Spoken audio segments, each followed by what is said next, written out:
of Allen Bluford. The young man was murdered on May the 6th of this year while on the ground,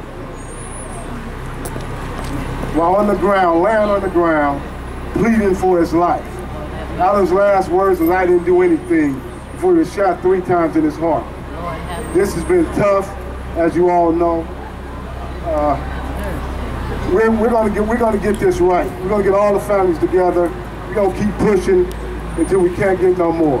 I want to thank all the JAB Foundation, the JAB members here I see here today, Molly, and all you guys.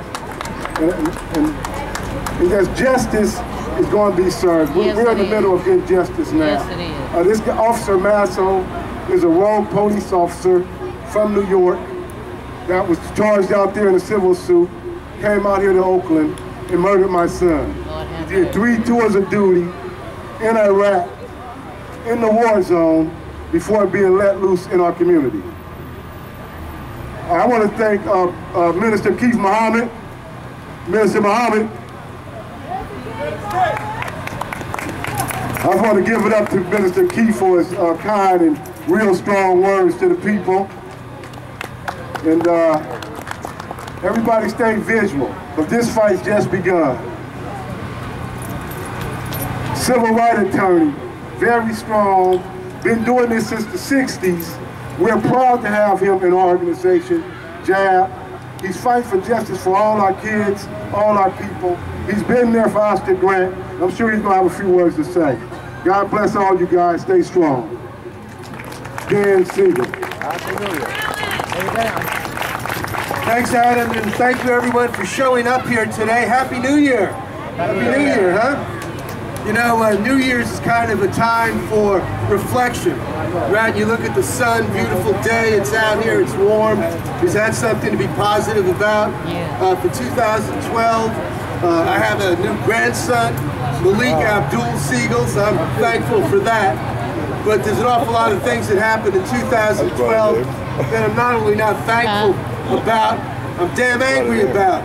We have too many victims, whether it's 1 every 3 days, as Minister Keith Muhammad says, or 1 every 36 hours, as the Malcolm X grassroots movement say.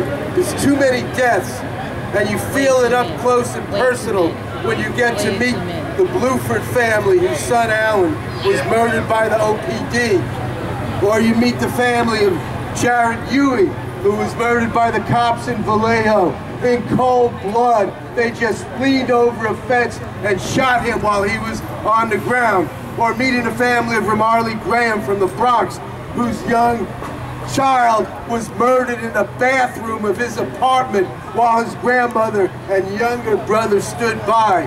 And that's what we're here about. We're here not to mourn, but to organize and to fight. And I want to respond very briefly to what my friend Jack Bryson said earlier when he said, we're the leaders of our community.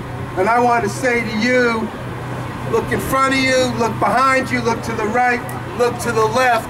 The leaders of our community are right here today. And none more than Jack Bryson and Cephas Johnson and members of labor movements and members of revolutionary and socialist organizations who are here, and members of the religious community, of whom there are far too few. And I do want to pay my respects to Minister Keith Muhammad, because unlike a lot of other religious people who give us some good words, they stand up here and Minister